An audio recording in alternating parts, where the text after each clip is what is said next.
So இந்த night time phone யூசேஜ்னால what exactly happens? So ஒரு டார்க் ரூமாக இருக்குது, நீங்கள் வந்து அந்த ஒரு ப்ளூ லைட்டை கான்ஸ்டண்ட்டாக அந்த ஃபோன் வச்சுட்ருக்கீங்க, இல்லை உங்களோட லேப்டாப்பில் வேலை செஞ்சுட்டே இருக்கீங்கன்னா மெலட்டனின் அப்படிங்கிற அந்த ஒரு ஹார்மோன் நம்மளுக்கு சப்ரஸ் ஆகுது. இந்த மெலட்டனின்னால நம்மளுக்கு என்ன நடக்குதுன்னா, நம்மளுக்கு அந்த FSH-LHங்கிற அந்த ஹார்மோன் பேட்டர்ன் மாறுது. அந்த FSH-LH மாறும்பொழுது நம்மளுக்கு ஓவிலேஷன் நம்மளுக்கு அஃபெக்ட் ஆகுது. மெலட்டனின் நல்லா இருந்துச்சுன்னா தான் எக்கு வந்து ஆக்சிடேட்டிவ் ஸ்ட்ரெஸ் ஆகாமல் இருக்கும். ஸோ அப்படி இருக்கும் பொழுது நம்மளுக்கு அந்த ஒரு குவாலிட்டி ஆஃப் தி எக்கும் நம்மளுக்கு ரொம்பவே அஃபெக்ட் ஆகுது. ஸோ அதனாலையும் நம்மளுக்கு ப்ரெக்னன்சியோட சான்ஸ் குறையறதுக்கு நிறையவே சான்ஸ் இருக்கு. நைட்ல ஒர்க் பண்ணிட்டு இருக்கீங்க, ஒரு நைட் ஷிஃப்டா இருக்குன்னா என்ன நடக்குதுன்னா, நம்மளுக்கு ஒரு பயாலஜிக்கல் கிளாக், அதாவது நம்ம பாடிக்கு இதுதான் டே டைம், இதுதான் நைட் டைம் அப்படிங்கிறது தெரியும். ஸோ அதுக்கு ஏற்ற மாதிரியான மார்னிங்கோட ஹார்மோன்ஸ் இது, நைட்டோட ஹார்மோன்ஸ் இது அப்படிங்கிற மாதிரியான ஒரு பேலன்ஸில் தான் நம்மளுக்கு போய்கிட்டு இருக்கும். ஸோ இதுக்கு பேர் தான் சிக்காடியன் ரிதம் அப்படின்னு சொல்லுவோம். காலையிலையும் நம்ம வேலையை பார்த்துட்டு ராத்திரிலாம் நம்ம கண்முழிச்சிட்டு இருக்கும் பொழுது நம்மளுக்கு இந்த சிக்காடியன் ரிதம்ங்கிறது மாறுறதுனால திரும்ப நம்மளுக்கு ஒரு ஹார்மோன் பேட்டர்ன் மாறுது. ஸோ இது எல்லாத்தையும் சேர்த்து பார்க்கும் பொழுது நம்மளுக்கு அந்த ஓவிலேஷன் அப்படிங்கிறது கரெக்டாக நடக்காததுனால நம்மளுக்கு அந்த ஒரு ப்ரெக்னன்சியை அஃபெக்ட் பண்ணுறதுக்கான சான்ஸ் நிறையவே இருக்கு.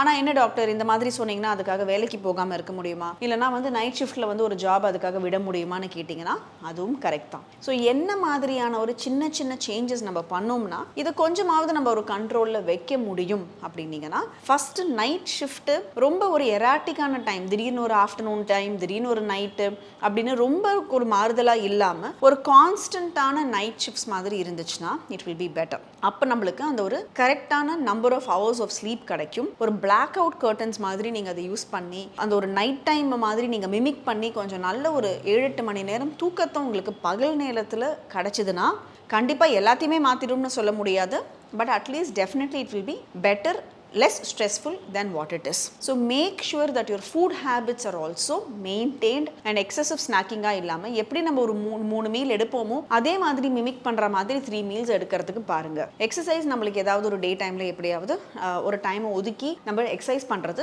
will be important. நம்மளுக்கு நைட் ஷிஃப்டாக இருக்கட்டும், இல்லை நம்ம லேப்டாப் நைட் யூஸ் பண்ணுறதா இருக்கட்டும், அதெல்லாம் ஒரு அவாய்ட் பண்ண முடியாது அப்படின்னாலுமே கூடிய மட்டும் நம்ம ஒரு ப்ரெக்னன்சி ட்ரை பண்ணிக்கிட்டு இருக்கோம், வேறு வழியே இல்லை அப்படின்னா நம்ம சில மாற்றங்களை செஞ்சு தான் ஆகணும். அதுக்கும் மேலே முடியாது அப்படின்னா இந்த மாதிரியான ஒரு சின்ன சின்ன சேஞ்சஸ் ஆவது பண்ணி ஒரு ஹெல்தி லைஃப் ஸ்டைலில் இருந்தீங்கன்னா கண்டிப்பாக உங்களோட fertility chances will be much better.